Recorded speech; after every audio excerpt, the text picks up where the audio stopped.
Bienvenue dans Terre des érudits. Je suis Carl Pierrec, écrivain et critique d'art. Pour ce deuxième numéro spécial consacré à l'art contemporain haïtien de la diaspora, nous vous proposons une balade au cœur des voix explosives du chaos, la première exposition personnelle de Katia Saint-Hilaire à la Galerie Perrotin.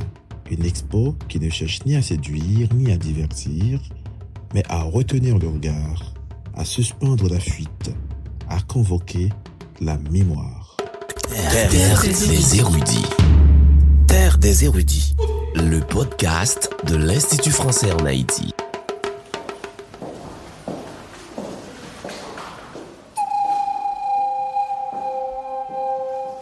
Dix œuvres puissantes, denses, stratifiées, plongent le regardeur au cœur de ce que l'on pourrait appeler une politique de la mort, telle qu'elle s'est déployée sous la dictature de François Duvalier en Haïti, 1957-1971, mais aussi bien au-delà de ce contexte, dans l'histoire mondiale des violences, des guerres et des dominations.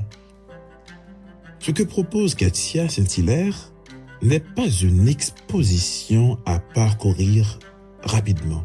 C'est une exposition à habiter. Avec Jérémie Vespez, 1 et 2, Les Vêpres jérémiennes, l'artiste convoque l'un des épisodes les plus traumatiques de l'histoire haïtienne contemporaine, la violence orchestrée par Duvalier entre 63 et 64, qui conduisent à la mort et à l'exécution d'une quarantaine de jeunes haïtiens, 29 jeunes qui se font appeler Camoquins, mais dont le mouvement était baptisé Force armée révolutionnaire haïtienne, et 13 membres du mouvement Jeune Haïti, également des militants anti-duvalieristes.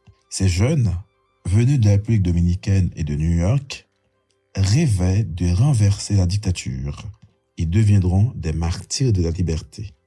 Parmi eux, 12 métis, un noir.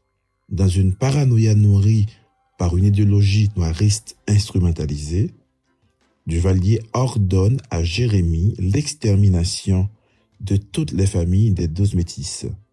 C'est ce massacre qu'on appellera dans l'histoire d'Haïti les Vêpres jérémiennes. L'œuvre Vêpres jérémiennes 1 raconte notamment l'exécution publique de Louis Douin et Marcel Numa près du cimetière de Port-au-Prince. La violence est mise en scène comme un événement national, filmé, diffusé, imposé comme spectacle. Les écoles sont sommées d'y envoyer leurs élèves. Katia Saint-Hilaire ne représente pas la scène pour choquer, elle la transforme en une mémoire qui ne peut être consommée, mais qui oblige à demeurer.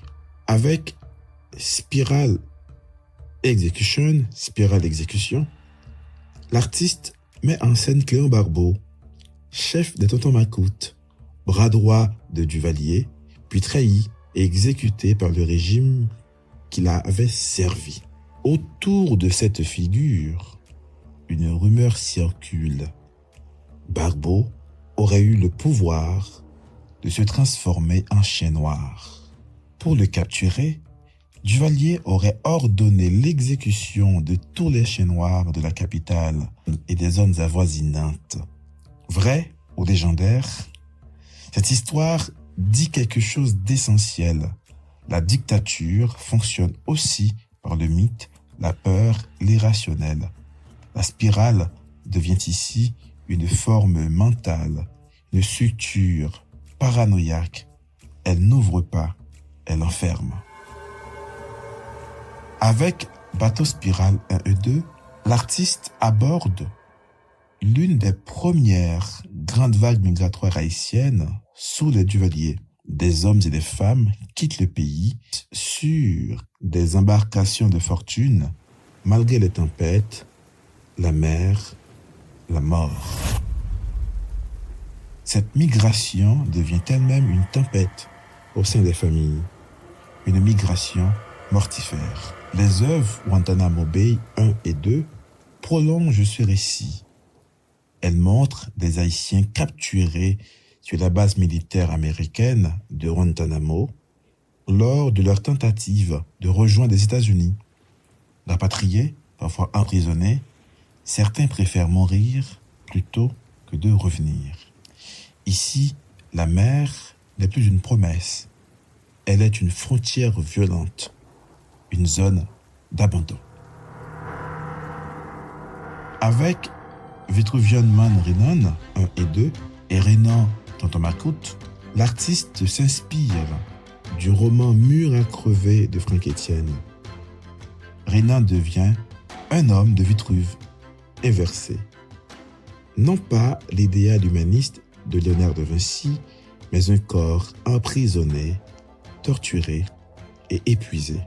Dans la seconde version, la figure est renversée, la tête au sol, les pieds en l'air. Le monde est littéralement à l'envers. Ces œuvres montrent jusqu'où peut aller l'imagination de la violence et comment l'art peut en cartographier les résonances sans jamais la glorifier. L'artiste élargit le champ.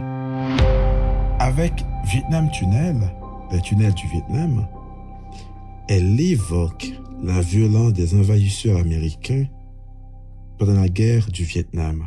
Avec Tranchées 1 et 2, les tranchées, elle rappelle l'horreur des tranchées de la Première Guerre mondiale en Europe. Avec Vagabondiana, elle raconte le racisme subi par Joseph Johnson, ancien marin noir devenu chanteur de rue à Londres, portant toujours une maquette de navire sur sa tête.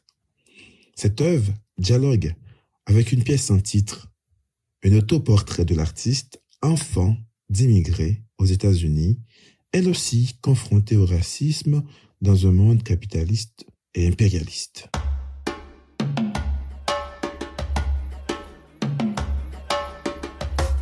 Un élément est absolument déterminant. Toutes ces œuvres prennent la forme des drapeaux vaudous haïtiens. Le drapeau vaudou n'est pas décoratif. C'est un support de présence, une médiation entre visible et invisible. C'est un objet sacré, artistique et identitaire. Tatcha ne peint pas les bourreaux, elle peint les victimes, elle les sacralise. Ces victimes deviennent des esprits, des présences actives au sein de ces bannières. Les fonds un peu dorés, les couleurs jaune, vert, violet, ne sont pas ornementales. Elles attirent le regard tout en le refusant au plaisir. La couleur devient tension. C'est ici que s'inscrit pleinement son esthétique, enracinée dans l'histoire de l'art haïtien. Un art lié à la survie, à la mémoire et à la résistance symbolique. Les voix explosives du carreau n'est pas une exposition confortable. Elle ne divertit pas, elle oblige. En donnant forme à ce que l'histoire tente d'effacer, Katia Saint-Hilaire fait de l'art un espace de vigilance. Un art qui dit ce que le monde est, mais qui, en profondeur, suggère ce qu'il devrait être. Un monde habitable, attentif à ses blessures, capable de transformer la mémoire en horizon commun.